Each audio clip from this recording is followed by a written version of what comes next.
পুত্রবধূর বিরুদ্ধে রুশ গুপ্তচর বৃত্তির অভিযোগ এনে সুপ্রিম কোর্টের দ্বারস্থ হয়েছেন হুগলির চন্দননগরের বাসিন্দা এবং অবসরপ্রাপ্ত নৌসেনা অফিসার সমীর বসু। শীর্ষ আদালতের কাছে তাঁর আর্জি 4.5 বছরের নাতিকে ফিরিয়ে দেওয়া হোক পরিবারের কাছে। অবসরপ্রাপ্ত নৌসেনা অফিসারের বিস্ফোরক অভিযোগ, পুত্রবধূ আসলে এক রুশ গুপ্তচরের মেয়ে। তার ছেলে সৈকতকে বিয়ে করেছিলেন ভারতের প্রতিরক্ষা বিভাগের গোপন খবর জানার মতলবে। ভারতীয় সেনার গোপন খবর জানার জন্য তার এবং তার ছেলের ওপর চাপ দিতেন পুত্রবধূ।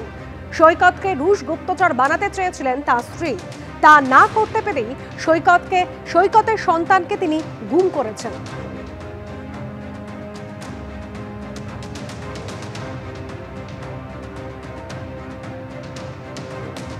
আমি বিয়ে করি একটা রাশিয়ান মহিলাকে, যার নাম ভিক্টোরিয়া জিগালিনা, এবং বিয়ের পর থেকেই ও রাশিয়াতে ওর বাবা যে একজন স্পাই এজেন্সির একটা স্পাই ছিল সেটাও আমাকে বলে, বিয়ের পরেই আমাকে বলে। এবং ওর সমানে ইন্ডিয়ান আর্মি হেডকোয়ার্টার্সে, যেখানে আমার বাবার এবং আমার পুরো ফ্যামিলির অ্যাক্সেস রয়েছে, সেখানে ঢুকবার জন্য অনেক চেষ্টা করে।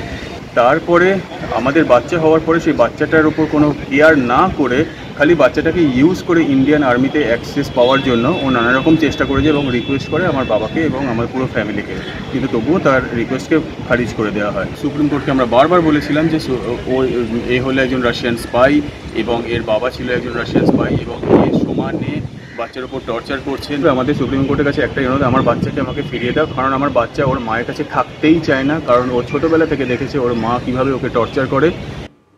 সন্তোষ মিত্র স্কয়ার পুজো কমিটিকে তৃতীয় নোটিশ দিল পুলিশ।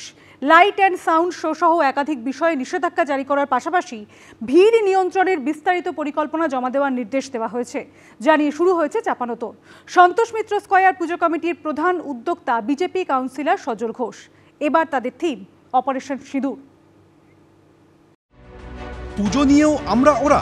বিজেপি কাউন্সিলর সজল ঘোষের পুজো বলে পরিচিত সন্তোষ মিত্র স্কয়ার সর্বজনীন দুর্গোৎসব সমিতিকে তিনবার পুলিশ চিঠি পাঠানোয় এই অভিযোগ তুলছেন উদ্যোক্তারা।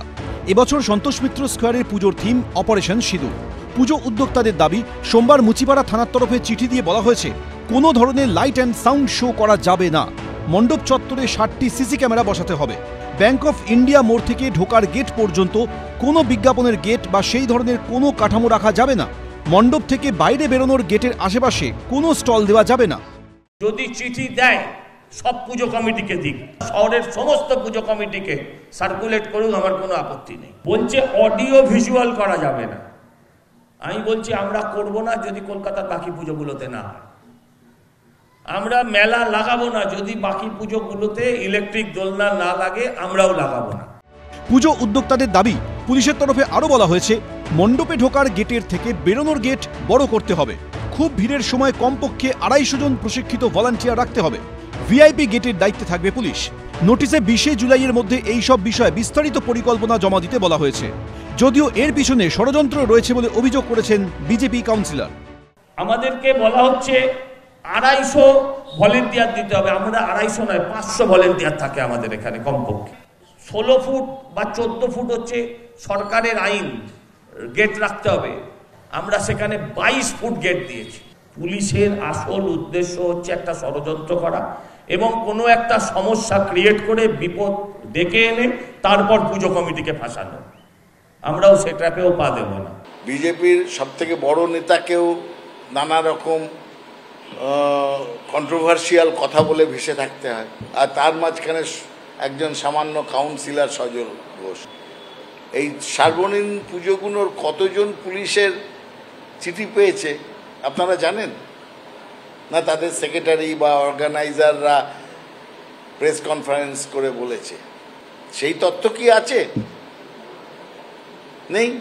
হয়তো খুঁজলে দেখা যাবে 1000টা পুজোকে বিভিন্ন কারণে পুলিশ চিঠি দিয়েছে, আপনার এই বিষয়টি জানান, আপনার এই জায়গার এই জিনিসটা আমরা, কারণ ল অ্যান্ড অর্ডার তাদের দায়িত্ব। পুলিশ সূত্রে দাবি, মূলত ভিড় নিয়ন্ত্রণের ক্ষেত্রে কি ব্যবস্থা থাকা দরকার আর কি ব্যবস্থা নেওয়া হয়েছে তা জানতে চেয়ে মে, জুন ও জুলাই মাসে 3টে চিঠি পুজো কমিটিকে দেওয়া হয়েছে। অর্ণব মুখোপাধ্যায়, কৃষ্ণেন্দু অধিকারী, আবির দত্ত, এবিপি আনন্দ।